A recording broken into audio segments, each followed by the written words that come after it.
इस वीडियो ने अगर तेरे अंदर आग नहीं लगाई ना तो डिसलाइक मार के चैनल को छोड़ देना, पर अगर आग लगी ना तो चैनल को सब्सक्राइब करके ही जाना। So let's start the video. एक बंदे को उसकी कंपनी बेचने के बाद 1000 करोड़ मिला था। उसने वो सारा पैसा अलग अलग बिजनेस में लगा दिया और खुद रेंट से रहने लगा। कोई पागल ही कर सकता है ना ऐसा, क्योंकि कोई नॉर्मल इंसान होता तो गाड़ी बंगला खरीदने में ही बहुत सारा पैसा खर्च कर देता। यह पागल इंसान और कोई नहीं, इलॉन मस्क है, जो कि आज वर्ल्ड की कई लीडिंग कंपनीज का मालिक है और आज इसकी नेटवर्थ है 1,40,000 करोड़। और यह सब उसके पागलपन, उसकी जिद का ही नतीजा है। क्योंकि भीड़ के साथ चलना तो बहुत आसान है, पर पागलपन ही चाहिए भीड़ से हटकर कुछ करने के लिए। जिस बंदे को कभी उसकी भारी आवाज की वजह से रेडियो से रिजेक्ट कर दिया गया था, उसने जिद पकड़ी और वो मुकाम हासिल किया जिसके कई लोग सिर्फ सपने ही देखते हैं। जी हाँ, मैं बात कर रहा हूं अमिताभ बच्चन की। उनकी पहली सुपरहिट मूवी जंजीर आने से पहले उनकी 17 मूवीज फ्लॉप हो चुकी थी, फिर भी उन्होंने अपनी जिद नहीं छोड़ी और आखिरकार कामयाबी को भी उनके जिद के आगे झुकना पड़ा। विराट कोहली का भी एक ऐसा ही किस्सा है, जो कि क्रिकेट के लिए उसका पागलपन, उसकी जिद को बयां करता है। 2006 की बात है।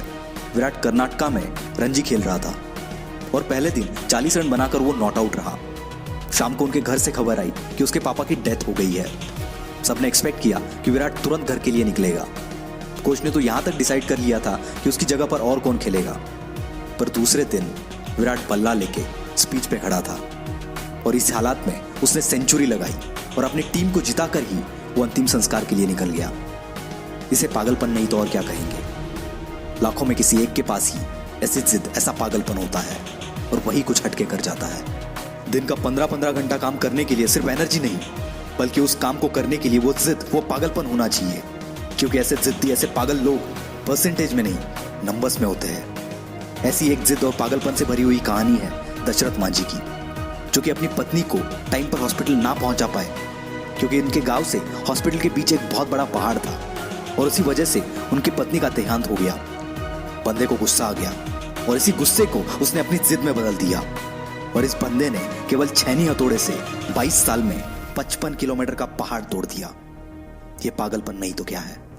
ऐसी जिद तब पैदा होती है जब दिल टूटता है।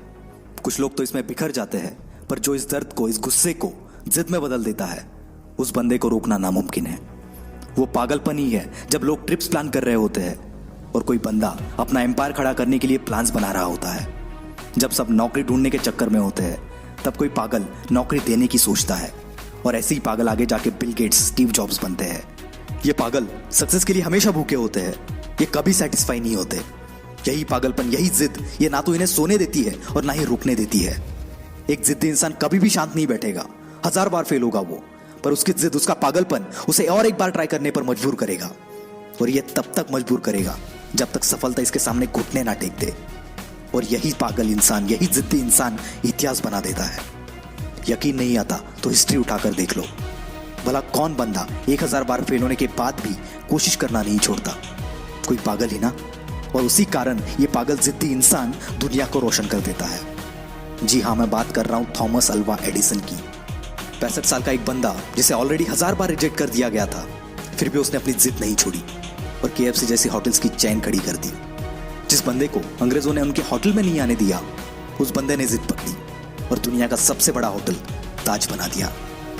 दोस्तों, ये एक जिद ही है जो एक नॉर्मल इंसान को एबनॉर्मल बनाती है और फिर ये एबनॉर्मल लोग ऐसा कुछ कर जाते हैं जिसके बारे में नॉर्मल लोग सोचने से भी डरते हैं। इसलिए आपको जो भी अच्छा लगता है, जो भी आप करना चाहते हो, पागल बन जाओ उसके लिए और जान लगा दो उसे हासिल करने के लिए। क्योंकि जब तक ये जिद, ये पागलपन आपके अंदर नहीं आएगा, तब तक आप नॉर्मल ही रहोगे।